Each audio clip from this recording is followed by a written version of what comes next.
Previously on Movie the Needle. I like this film. I don't like this film. And of course, Emily Blunt. Okay, moving swiftly on to the production. A lot more to say about this, I would say. I'm going to start with the creature effects. Actually, before you do that, can we... Who's running this damn podcast? I know. But I want to talk to you about genre. Okay, go on. I know you didn't... I was expecting you to fully go down the horror aspect of this and sort of pigeonhole it. And I know you've mentioned before you don't like horrors. No. I think at the time when you mentioned it on the pod, you went, because they're too scary. Yeah.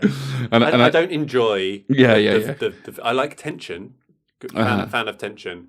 I don't like the jumpy scare things as much. And I don't find them enjoyable. That's the thing. And I know you didn't entirely do that in your opening bit. No. Definitely a psychological aspect to it, a bit of a human aspect to it. I did wonder, because you sent me the message describing it as a horror sci-fi, and I was like, well, I don't know, I'd say it was more of a thriller myself. Like, I mean, there is aliens in it. Sci-fi. There's horror aspects to it, right? There is a horror aspect to it, yeah. I mean, I think it's one of those you can fit it across numerous genre there, which, you know. Because does that pigeonhole it for you, though? Because I don't really pay much attention to genre, and I really, really love it when I can find something in the film that I can have a good old think about or whatever, right? Or a good old feel, a good old feel. Yeah. Right? I love that, and sometimes that can be in contravention to like the quote unquote genre that the film is. Like I say, I didn't identify this as a horror. It's a very lazy way to categorize a film, right? But do you then think, oh, this is a horror, and you're looking at it through that lens, or are you able to sort of detach from that and go, well I'll just take it as it comes, and we'll see. If the question you're asking is, would it put me off watching it just if it's classified as a horror? Yes, it would. If I actually ended up watching it, would I judge it solely on the fact that it is sold to me as a horror? Because we had a bit of this with Tenet, right? Because I would say, you if you're trying to understand it, you're getting bogged down, and I think possibly misjudging. You mentioned that once or yeah, I think you're misjudging possibly what Nolan tries to. I mean, he said many times, you really shouldn't try to be picking my films. Yeah, you should just be feeling them, right? And in that one, you went, well, it really frustrated me because I couldn't understand it. And it's like, why are you trying to understand it? Obviously, we had that discussion. But is that coming from a place where you've decided, well, it's a Nolan, so it's going to be clever? No, I felt like it was, as I was watching it, felt like it. Right, so you are taking as you find, then? Yeah, well, I tried to, yeah. So for this one, you mentioned Alien, then? I did, yeah, because I think that's similar in that it's not it's not a slasher traditional horror film in that way. It's obviously based in space. It's got the sci-fi elements of it there as well, but it's got clear structural parallels, horror aspect. Yeah. So yeah, I thought as a comparison piece, there's definitely some similarities there, and there is parts that the thing does not compare favorably to it in that. There's other aspects I think it does. But yeah, that was I thought that was a good comparison piece for it in a similar, kind of similarish theme. Yeah, because I think the first time I watched this, I thought, oh, this is going to be the same sort of plot as Alien, and structurally it probably is. But I have to say, I did not find it to be anything like it. I thought the story was completely different in this. Maybe we'll discuss that more in the plot. We will. And my main issue with the plot is that they didn't go far enough with some of those differences, actually. Okay. We'll get to. But anyway, can we get back to the creature effects in production now? Let's go. Awesome. I mean, it's wow for me.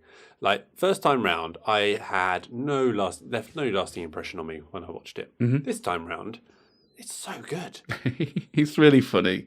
So obviously you're in fine company with that, because that is a lot of what this film is revered for. And you said that it's like dated back. I didn't think it had to. I could leave a lot of the effects. Oh, see, I thought some of it was great, and I don't know. There is some of it that is good. There is some of it that's really good. I quite like the fact that it's it's clearly practical effects. It's yes, I suppose dated in a way that you wouldn't see some of the stuff nowadays that it was done. Mainly because they'd make it all green screen box. Yeah, they would. And it never hits the same. I totally agree with that. Some of it, you could clearly tell it's not a real thing because of how I do. But I thought some of it was really, really good. Like you are consistent here with your Star Wars take as well. So I like to. Which is good. Yeah. Well, there we go. I'm learning. This is growth. There. So like a few examples. So even like the frozen blood on the Norwegian dead body, right? It's a cool idea. Really cool. Yeah. And done to the point you go like, yep, I believe that. That is that could be a thing. The CPR, no, the defibrillator scene, right? Where that is very much a jump scare part, right? Yeah. And quite there was a definite Alien parallel with that one.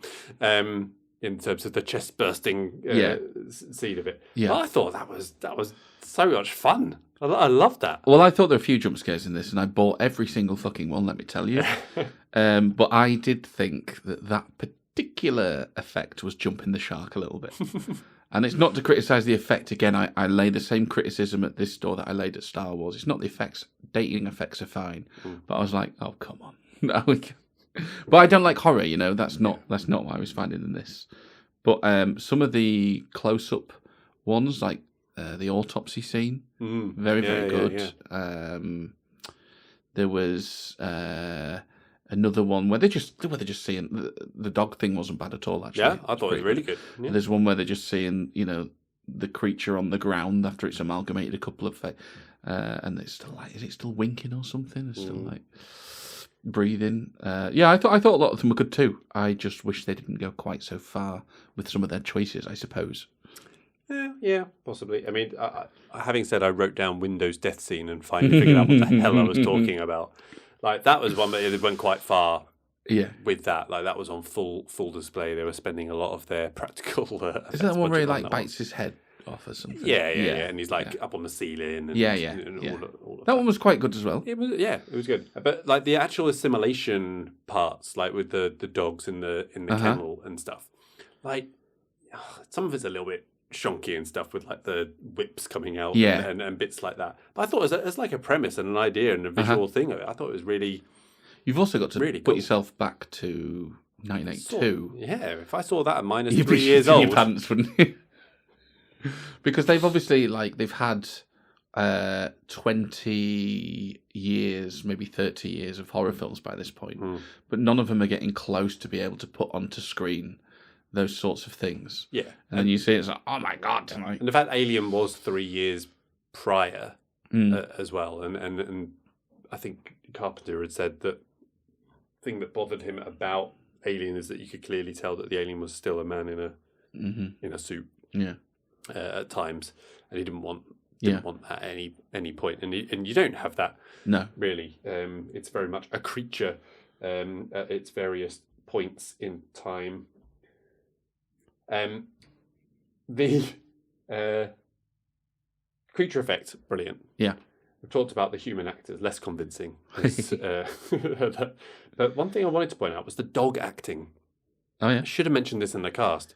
The scene, right, where the dog is walking down the hallway and it's stopping at the door. Yeah. It just listens and then it walks on. I don't know how they... It's amazing. I don't know how they do it. Apparently did it in 5 or 6 takes, that. Yeah. It's just like... There's an award for that now. Do you know that? Is there? It's called the Palm Dog. It's given out at the Cannes Film Festival. Brilliant. So this year, the dog in Anatomy of a Fall won it. I've still not seen that. Deserves it, let me tell you. A fantastic acting from the dog. He's a good boy. He's a very good boy, let me tell you. So, I don't know how they do that. It's, back in the day, probably abused them. I don't know. But these days, we're not allowed to do that. No. But even doing the more of the dog acting, like in the cage, where it was biting a hole in the cage. It's just I thought that was a really good scene. So on production and the dog, I love some of the subtlety in this. I love how much the film in general, as a sort of as a choice, they are choosing ambiguity, and they're letting you fill in little bits for yourself, and they're giving you room to think about stuff. And one of the things I really liked was how often the dog is in shot before it obviously goes batshit. So they're discovering whatever they're discovering, they're talking about whatever they're talking, trying to work everything out, and it just keeps cutting back to the dog. I think there's like maybe 4 or 5 shots of it just cutting back to the dog, and I love that. I mean, I can't remember what I thought of that first time around when you don't know that the dog's carrying this thing, but I think it's a really super subtle choice. You like to notice it, you won't, and I just like, oh, it's the fucking dog. And actually, taking that a step back, I think the opening scene is so cool, and they do not overplay that at all. The helicopter chase in the terrible shooting. Yeah, terrible shooting, but it looks great, and all the rest of it. But they don't overplay that at all, right? The guy's speaking Norwegian. Unless you speak Norwegian, you've fucking no idea what he's saying. They're not putting subtitles on, right? The crew, as they are, just completely brush that off, and they're going, well, it's crazy cabin fever, and all the rest of it. Crazy Swedes. Yeah, crazy Swedes, that's right. I love how underplayed that all is. But yet, as an audience member that something's not right about this, and the intrigue there, we just kick off straight away, and then we follow on, and we don't know that the dog's mental, but we keep cutting back to it. I think it's really cool some of the choices they make to keep just dripping little teasers in there that aren't necessarily teasers. I feel like you make that film today, and they make that really fucking obvious. Oh, yeah. They probably subtitle. They probably give you more to go on. The dog's fucking mental. They probably do, because they think the audience needs to know right now what's going down, because we don't want to lose them. And this doesn't do that. It's just like, no, it's weird, isn't it, mate? Yeah, he's more of a cat man. Just see what happens. Accept it. yeah, he really hates dogs, this guy. Generally, though, I thought the sets on this were really impressive as well. Do you know the budget? I don't know the budget. Oh, like 750 grand or something. Was it really? Yeah. Amazing. Like that. And that's a lot for the time, for the genre, whichever genre you want to put it in. Yeah, but not a lot for a Hollywood film. I mean, I might have that completely wrong, but I'm pretty sure that's what I remember. Because they've also got Ennio Morricone doing the sound. He's a big hit. I don't think he was at the time, was he? Yeah, he'd have done Good, the Bad, and the Ugly by then. Yeah, okay. He got a Razzie for worst score for this. Really? Yeah. No, that's not deserved. Well, as I say, this film was pretty much not panned completely, but it did bomb. It bombed. I mean, we talked about the fact it came out the same year as E.T. Yeah. You imagine a double header of that. They're very different, aren't they? I want to see 2 alien films, Daddy. Yeah. Let's start with E.T. Yeah. And then they'll see this thing. Mind you, Barbenheimer did all right. Yeah, true. Yeah. No, I thought it sounded really good. I thought it was ominous, and it was very understated. Yeah, well, very. To a point of not even really noticing. Well, I was just going to say that there are also times when they had no score in the background, which I really liked as well. No Country for Old Men, which you didn't notice or comment on, but I didn't slag off the score in No Country for Old Men. I said I'm sure that was a deliberate choice. But getting back to the sets, I think they were utterly convincing. They're great. I actually searched them and did they film this in Antarctica? Yeah. Generally, I'm genuinely really surprised it had a small budget.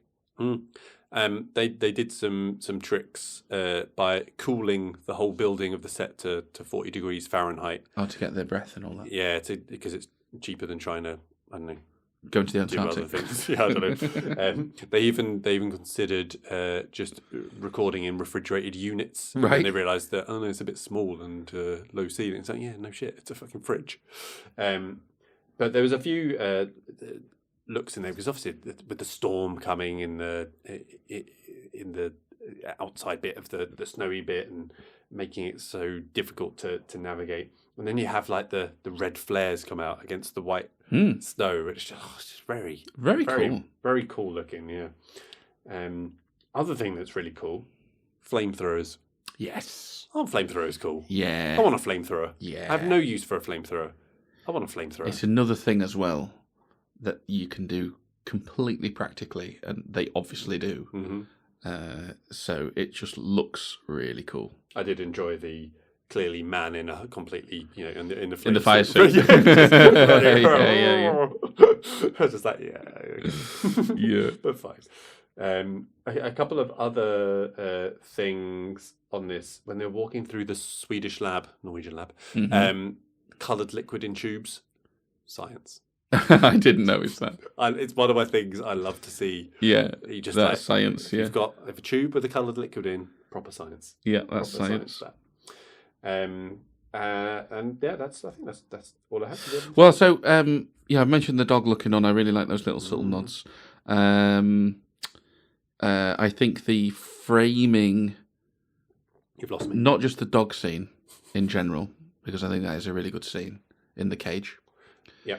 But the way they shoot that, I think, is fantastic and really builds tension. Because where they shoot the dog?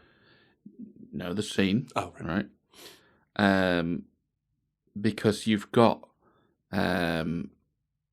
you don't see something goes down, right? And like you've said, we have that great shot of when they're that frantic, they are trying to just bite their way out of the thing and all that. So it's really, really good. But then you get Clark go back to see what it is, and you don't see inside the cage. You just see his hand go in on the door. I was like, "What are you doing? Don't open the door. Have a look first." We can't see, obviously, and I really think they do a great job there of putting you into the film. Like, oh, for God's sake!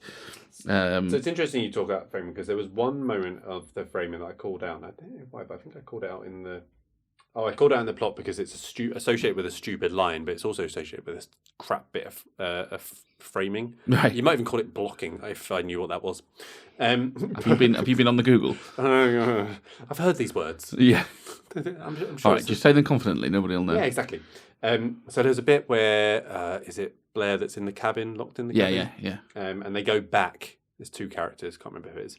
And they walk up, and then the way that they frame this is they suddenly cut to within the cabin with the door open. So you're already in it, empty, and then the character just goes, "Hey, the door's open." Oh, right. But it was bolted before. You're like, that would have been a lot better if you'd revealed that from the character's point of view, maybe, rather than just have them rock. I don't know. But that was just an odd bit. I was just like, surely you can do this in a bit more of a revealy way. But hey ho. One other thing I came across. Have you seen the John Carpenter sex tape? No. Imagine if you called John Carpenter's thing. It's not really. That doesn't exist. Don't go looking at it. Okay, right, yeah. Just popped into my head. You got anything else? Yes. Similar sort of thing, really, to the way they construct these scenes. I think is really effective in building the tension. So the blood test. Oh yeah, very good. Yeah. Scene. And specifically the bit where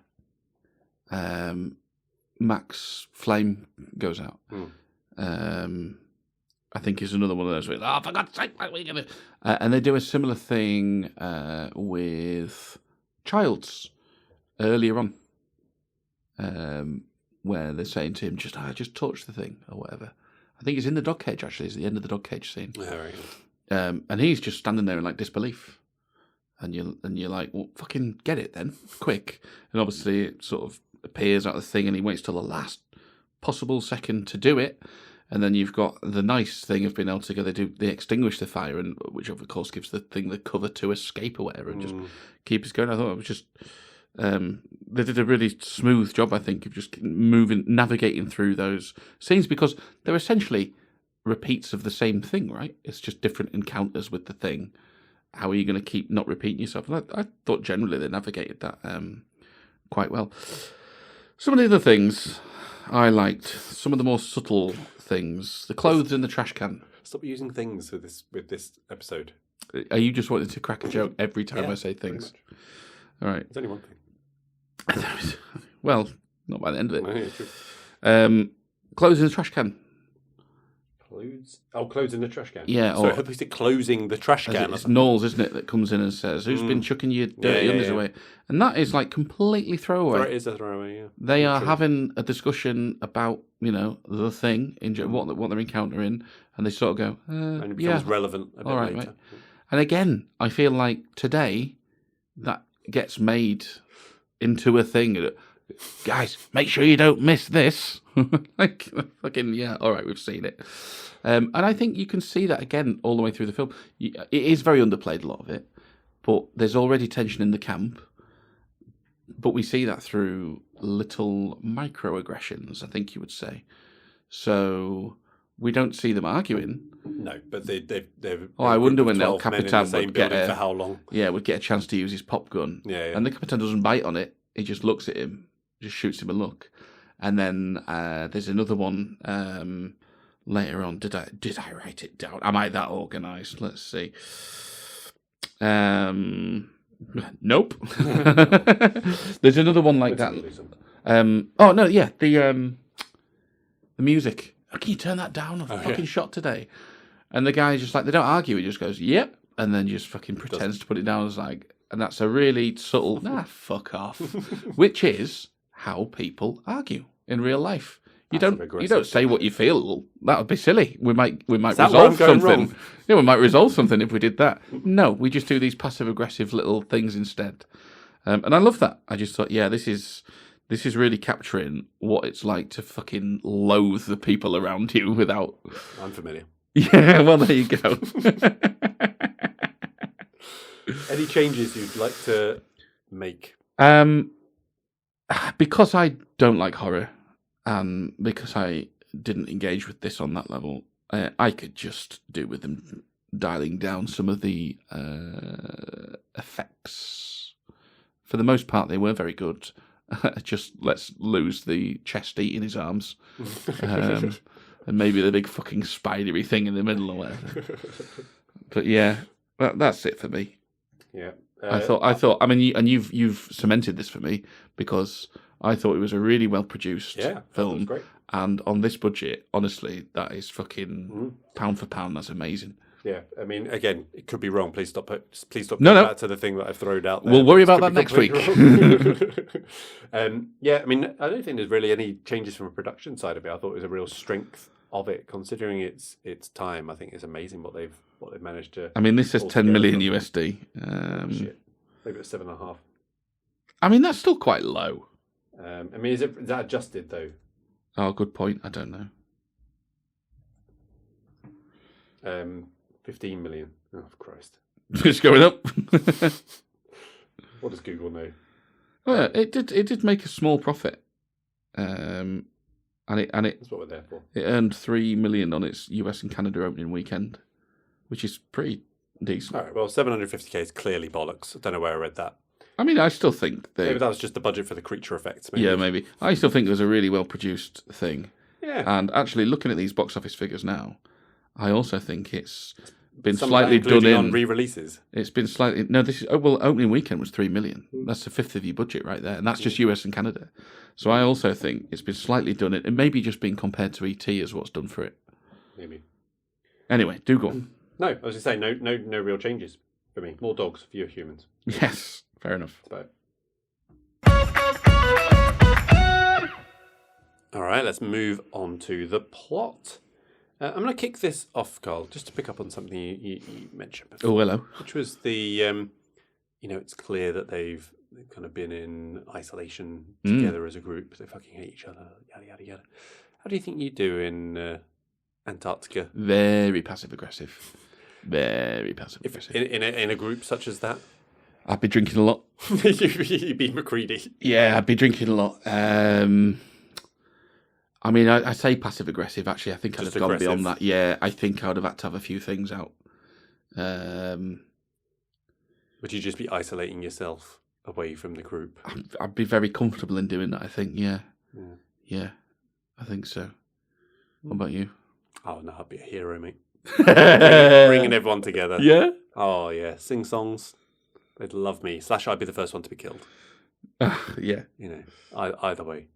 But no, I think I would do badly with the general isolation, not like from the outer world rather than from the... no, so if you're asking seriously, I think I would quite enjoy that.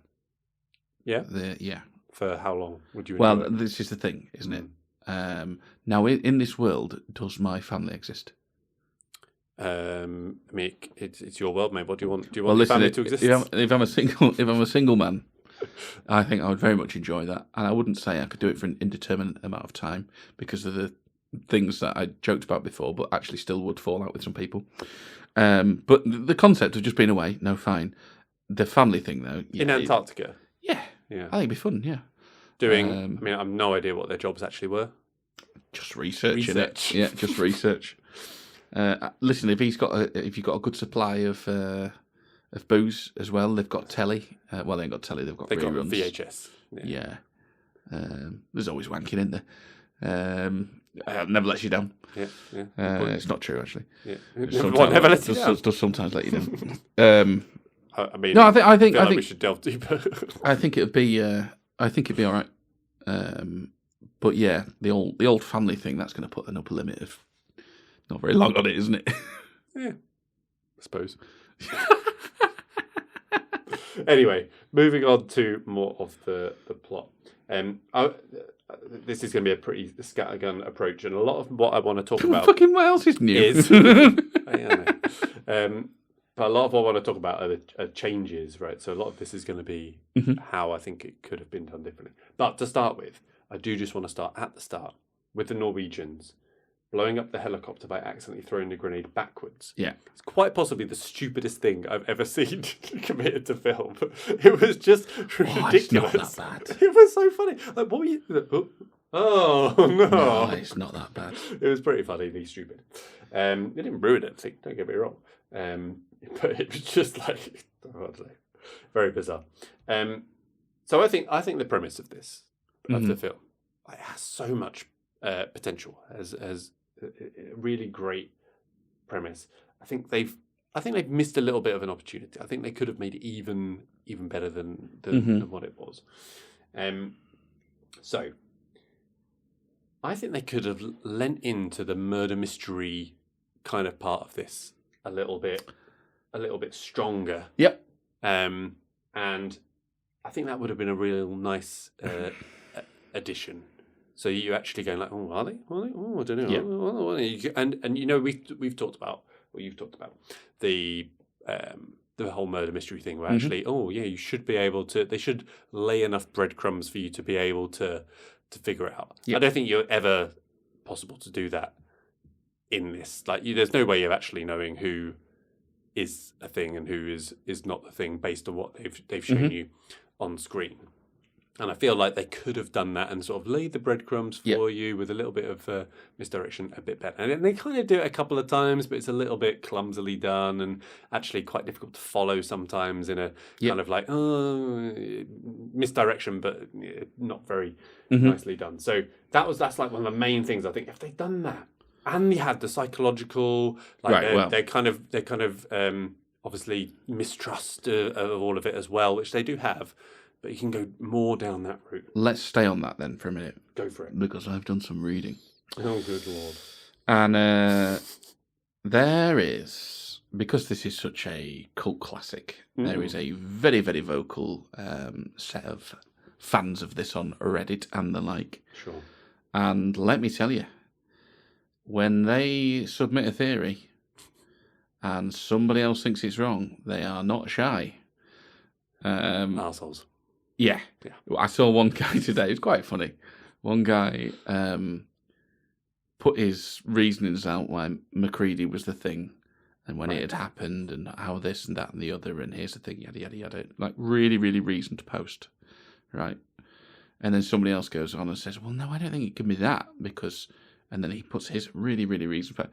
But for every one or two of those, there's another 10 of people just going in. And this one guy nailed it brilliantly. And he goes, I can only assume you have in fact not seen the movie. It's either that or you are fucking dumb. There's no way this could have happened. And he doesn't even explain it. No. And don't get me wrong, other people are explaining it if you look further down. But there was a lot of that. The point is, you can't, like you said, you can't figure it out. No. There is no definitive assimilation timeline.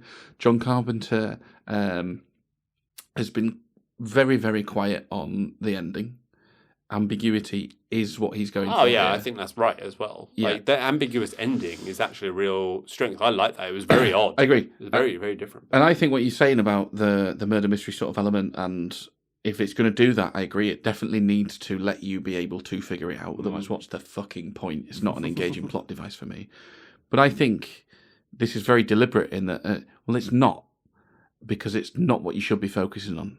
You're not trying to necessarily work out who's the thing. You can't know who is the thing, and that's the situation they are in the thing. And you're supposed to be in on that paranoia, right? I've said the thing a lot. You're giggling. I can see this. But that's the thing in the thing, right? That is the thing with the thing. That's the thing. That's the thing. But you know, that's the aim. Is he's trying to place you in that same position when you get paranoid. So I think if you very quickly sort of shed that, look, I can't follow it. Like you've said, there's actually too many characters to try figure that out. Which is why I don't have a problem with the too many characters, because very quickly I'm at a point where I go, it doesn't matter. What I'm seeing is 10 scenes and jump scares, which I bought, and I'm going, is he it? Fucking hell, we don't know. This is another potential jump scare. Sometimes it is, sometimes it isn't. And it's really leaning into that. Now, you are going to be as paranoid as these guys because that's what they're feeling. And I loved it. I love the way that slowly breaks down. Yeah. I love the way that it wears down McCready, because at the start, or close to the start when they sort of figure it out, Blair, he sees it. He sees where this is going. Yeah. And he immediately goes, well, fuck. Blair doesn't want to think like that. McCready doesn't want to think like that. He wants to go, no, we can fucking beat this thing. We're going to get together. Blair's right. So he's the one that's been showed up as crazy and having a fit, and they sort of impound him and put him away. But he's right. And in the real world, that is exactly what would happen. The person who is right, who takes radical action, will get shunned, because everybody else, they can't stomach taking that radical action, and they will only actually do what's needed when it's too late, which is exactly what McCready does. And it slowly wears him down right till the end, and he only gives up when he's like, I've no way out of this now. And that's the thing. I mean, he even has that bit, doesn't he, where he's recording the tape. Yeah. And he sort of says, nobody can trust anyone. And he doesn't like it because he's not ready yet to go, no, we can't. There's still hope left for this group. If we go down that route, we're finished if no one could. And he re-records it and he's like, no, we can still do this. But you can't. And we as viewers, we can't work out who's who. We can't navigate a way out either. And ultimately we get to that ambiguous ending. So for me, that's the way I watched the film. And I just thought, yeah, this really works. I absolutely thrive on that ambiguity, not just with the ending, but with the plot as well.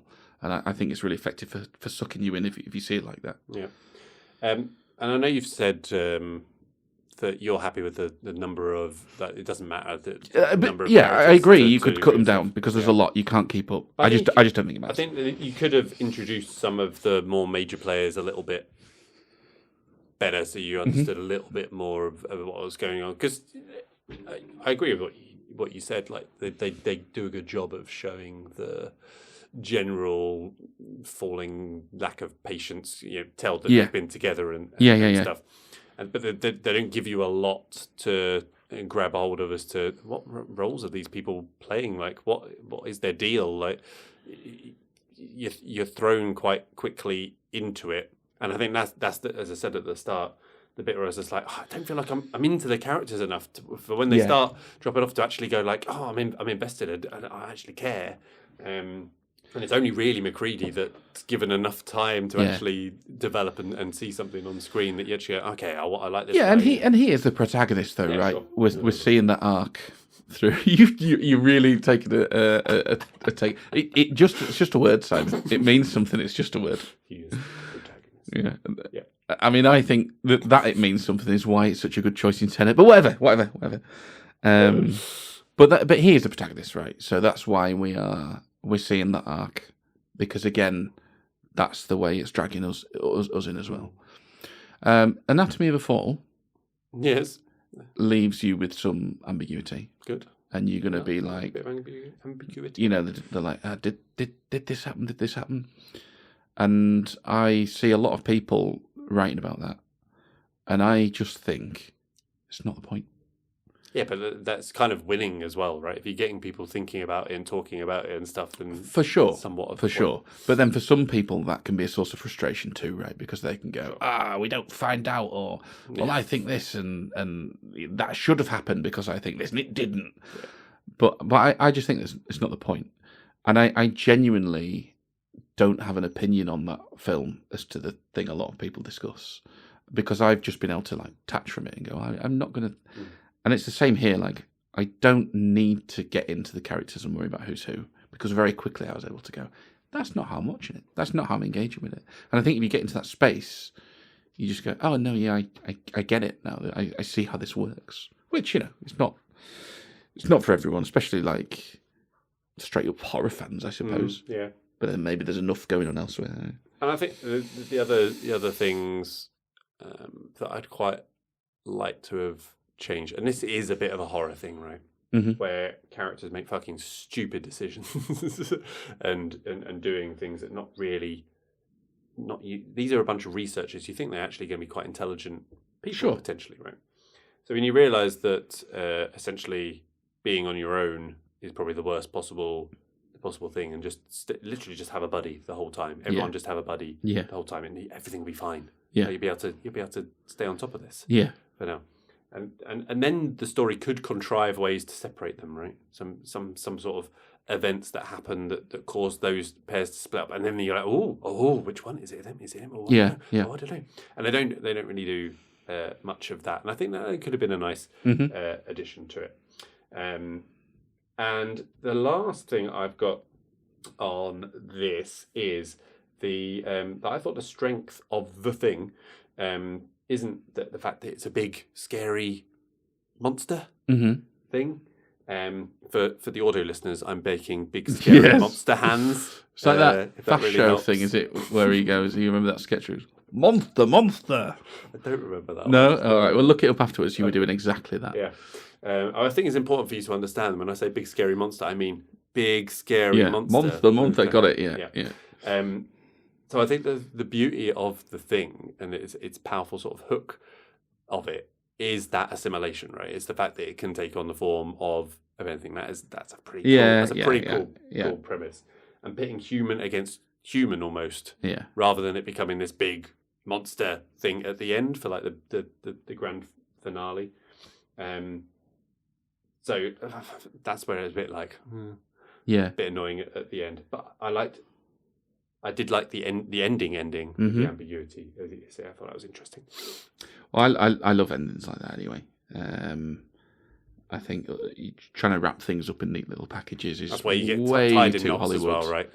Because you've ultimately, if you've made a film that is either complicated in plot, right, you've suddenly got a lot of strands to wrap up, or complicated in story in that you have let your viewers wander off in a multitude of ways. How are you going to wrap that up? You can't. You're just going to disappoint it is about this, or it has gone that way, So I love endings that have got that ambiguity into them, because it's not the point. It's like there's this thing, isn't there? It's like, is one of them the thing? Neither of them the thing? Are they both the thing? And it's like, well, it doesn't matter, because the point is at that point, neither of them are making it out of there. Yeah. They're resigned to their fate. Yeah. And eventually, McCready's realised that this is fucking pointless, and he says neither of us should believe. Should get out as well. That's the thing. Neither of us should survive. Yeah. Eventually, he's realised that when it's too late. Which is also why I think the assimilation timeline doesn't matter. You've got all these articles speculate, and I get that's fun. If you it doesn't matter. If that's your thing, fine. Yeah. But it's not about that. I don't think it's fan theory, isn't it? It goes down all that route. It's more about how those relationships are broken down. It's distrust, right? Distrust is the word, because that distrust has got in the way of them handling it better. I mean, you said they're doing stupid things, sure, but in real life they probably would do stupid things because I suppose fear does that to people. Fear, you're paranoid, you're distrusting, and that breakdown of trust and despair leads them to that futile place, really. So I really like the ending. I thought it rounded it out very well. Got anything else you wanted to cover, or anything you might change? The only thing I would, I don't disagree with what you said about like you could do more with plot, whether that is just doing a bit more of the characters, or whether you are going to introduce some sort of. If that adds 15 minutes onto the runtime, though, I'm fine with that. Yeah, you're out. I'm out. I was all right with do this that in the same runtime because it's perfect. I understand. Hour 45. I understand what they're saying. I don't need that at all because I just think, nah, I'm really happy with the story of how this has unfolded and engaging with it on there. The only thing, again, for me is just to change some, same as production, change some of the, just dial back a couple of the effects, which leans more into that sort of camp horror rather than a psychological thriller. But no, I loved it, I've got to say.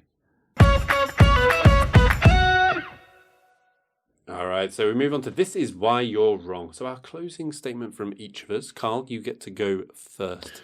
Summarise it, wrap it up in a neat little bow. No ambiguity here for this ending. That's a shame.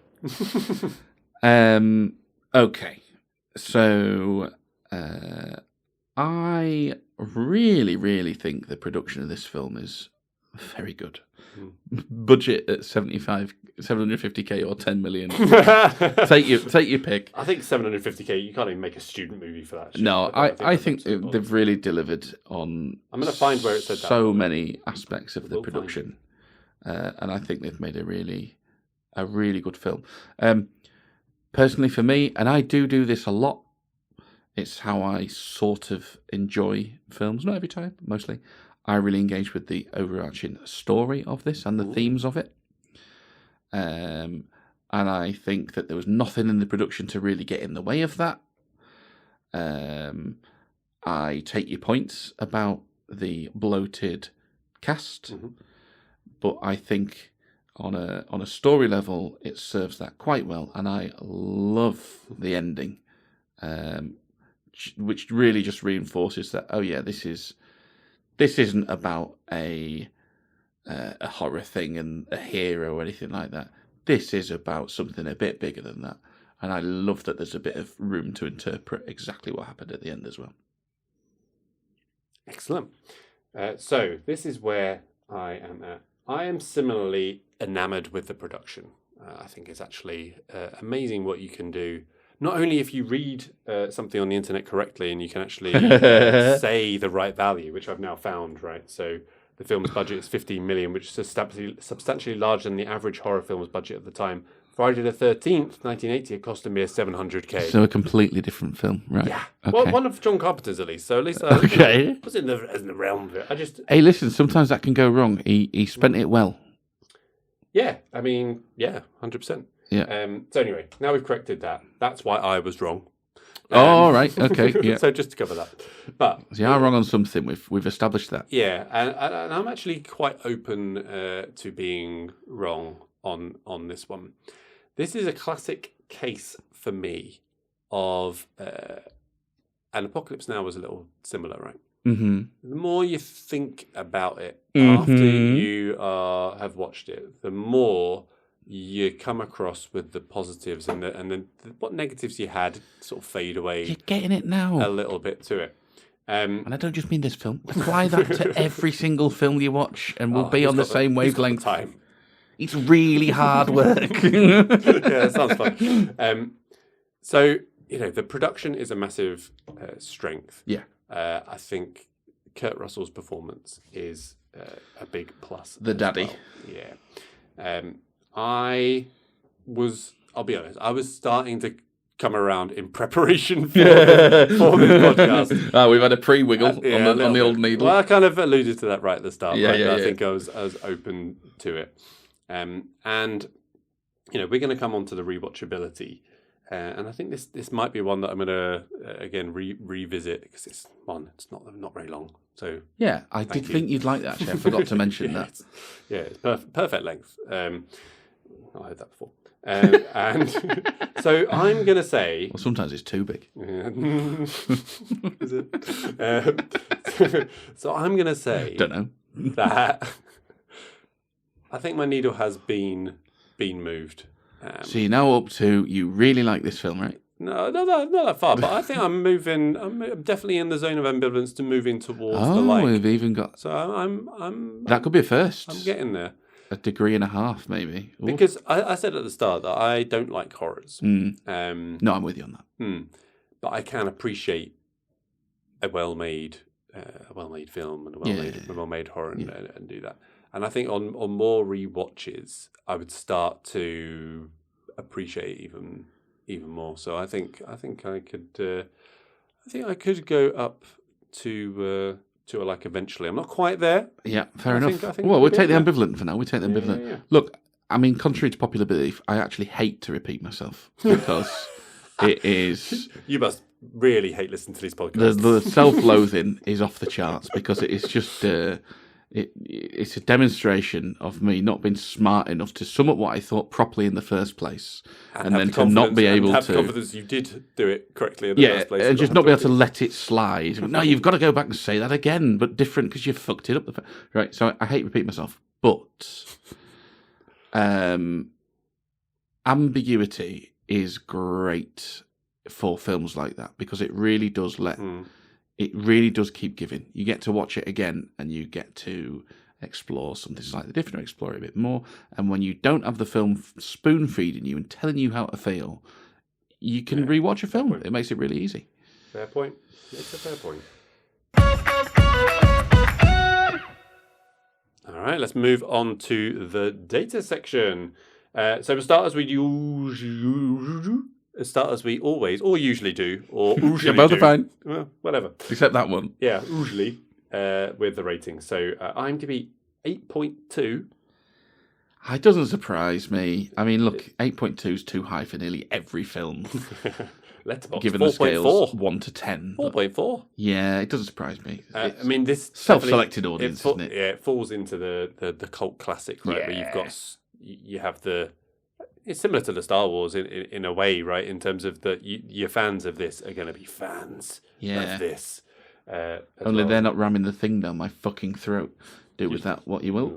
It's unfortunate. Metacritic 57. Wow. Which I think comes back to some original reviews, and then they've since been reappraised. Yeah. More recently, and quite a disconnect there. I think if you took reviews from the 2000 onwards, for example, like that would be a lot higher because it is considered a classic now from critics. But at the time, it was the creature effects were seen as too over the top and. I was born in the wrong age. I was born in the wrong age. My rating, this is a difficult one because my needles kind of moved a little bit. Mm-hmm. It was going to be a 2 to a 2.5, right? Because I knew I did really like the production part it was giving, because it was quite a bit of extra points for that. So yeah, it could be working its way up, possibly to the old 3. 3, yeah. What about you? Well, 6? So you said originally rated 2.5. I give it 2.5 originally, and it's better than that just on the production front. Regardless of whether I like it or not, it's worth more than that. But I did like it. I liked it more this time. And did you get the heart the first time round? It's not going to be enough to get a heart. Hearts are like, I really, really like the film, you know. It's not going to be enough to get a heart, but I did like it. I'm going to be putting this at 3.5, I think. Okay. How about rewatchability? So, a reminder of our scale that you came up with. So, very, yes. Very no, yes, very yes. Is there one in the middle? What's the one in the middle? Meh. Okay, cool. So I'm putting yes. Yeah, I'm a yes. Yeah. I think, as you say, the ambiguity and some of the other bits going on. I think I'll quite be up for watching. I say this.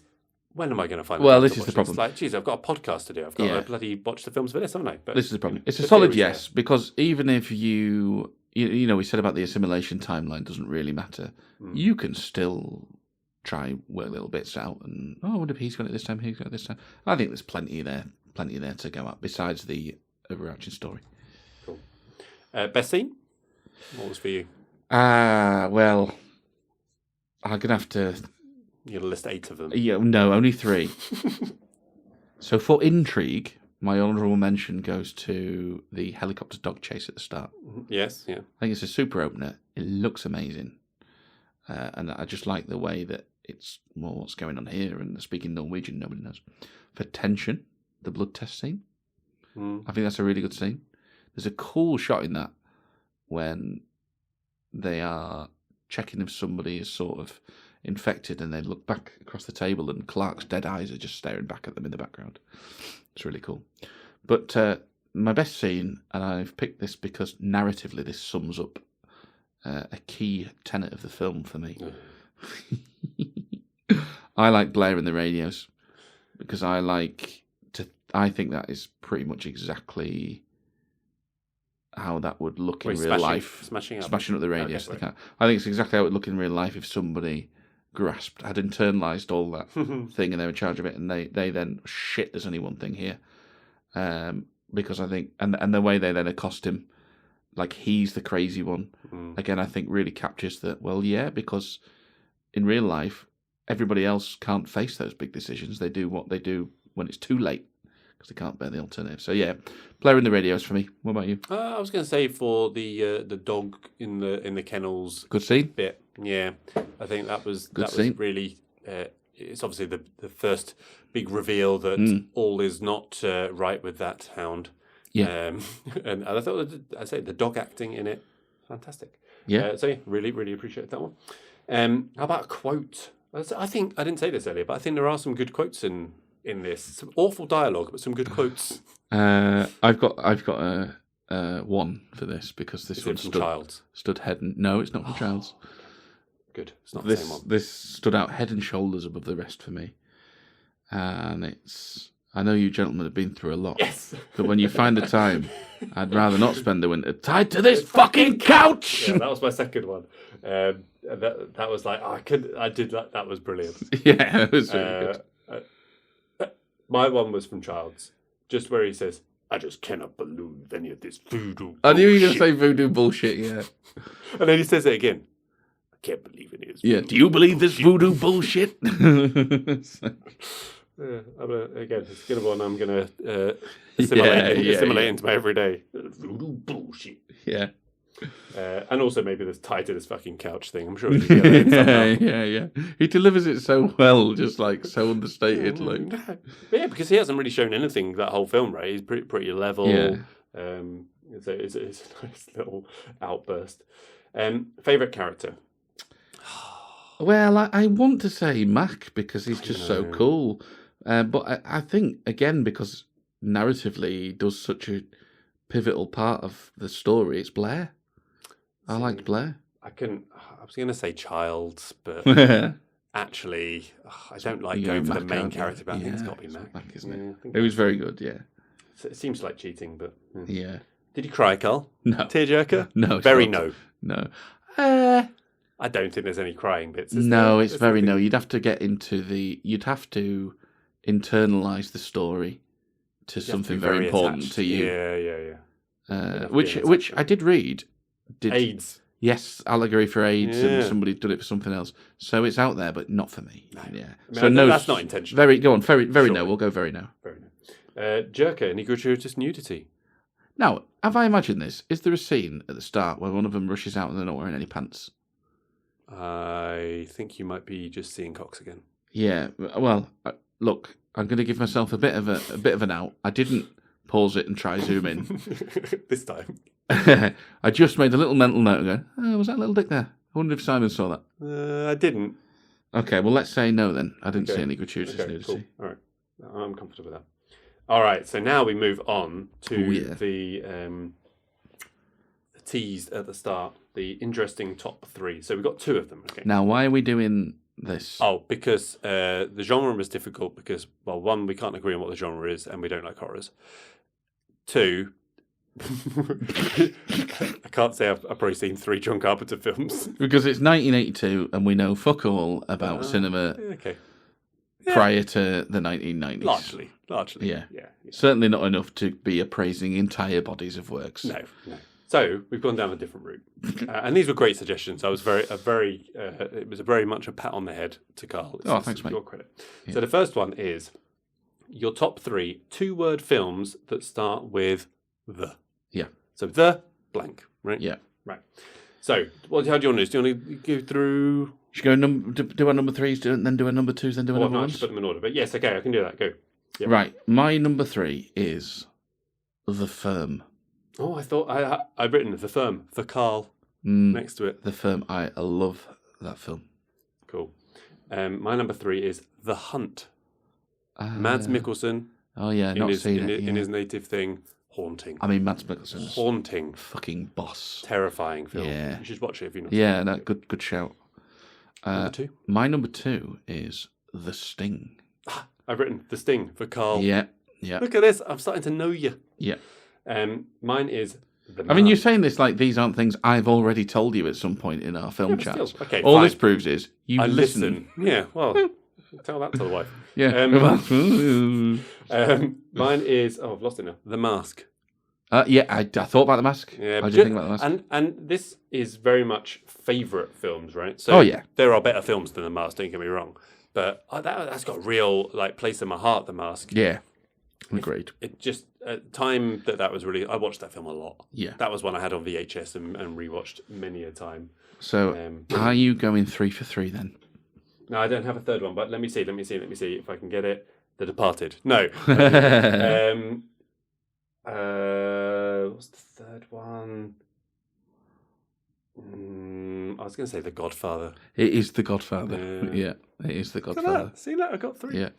Mine's The Matrix. Yeah, I wouldn't have had a fucking clue what yours was. Don't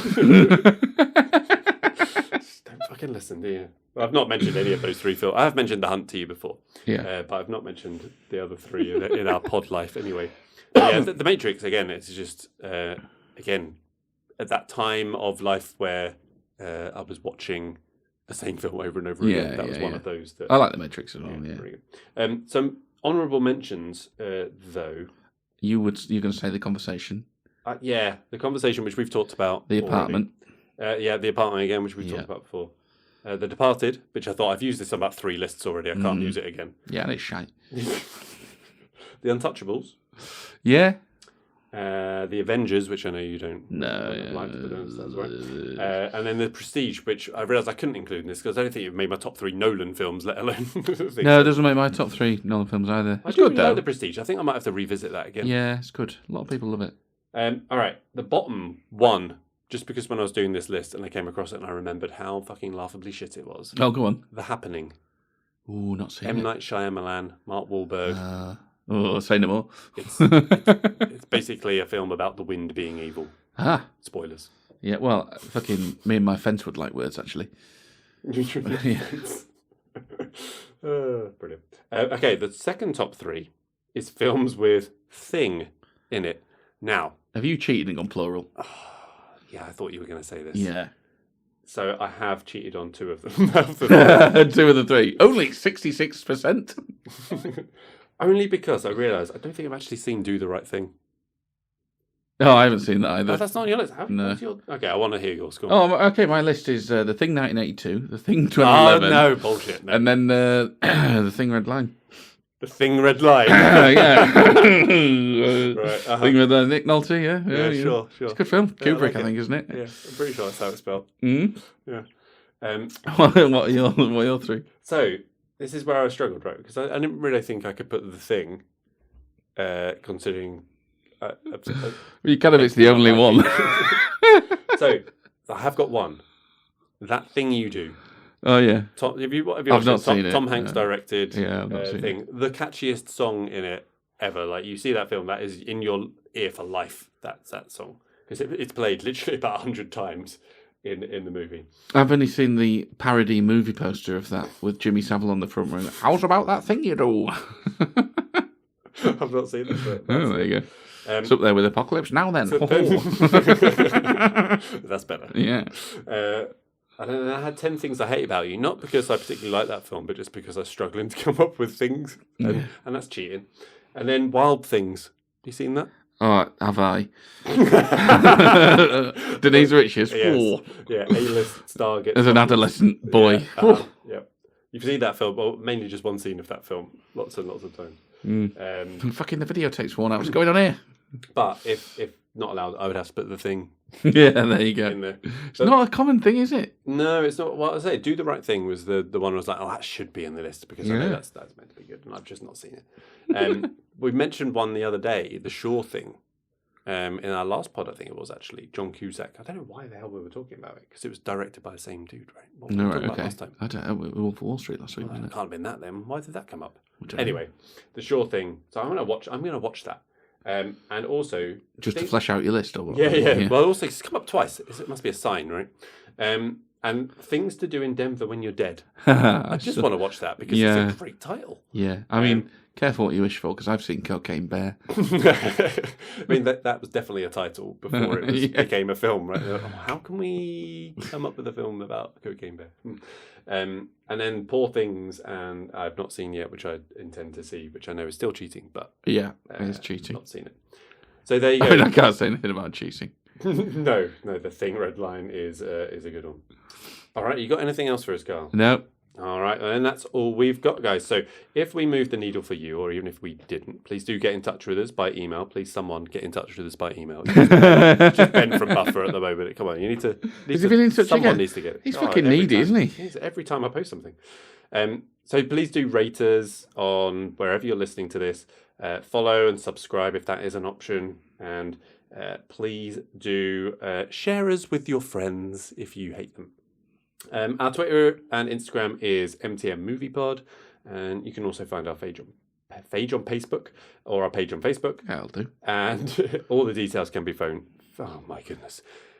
All the details can be found in the show. It's late. Yeah.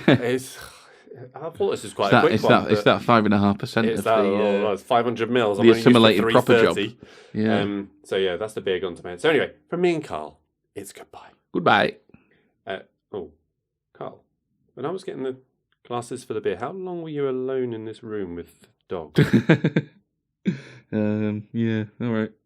So, I don't know. It's probably nothing. Yeah, I'm good. I think it's... Yeah. Right.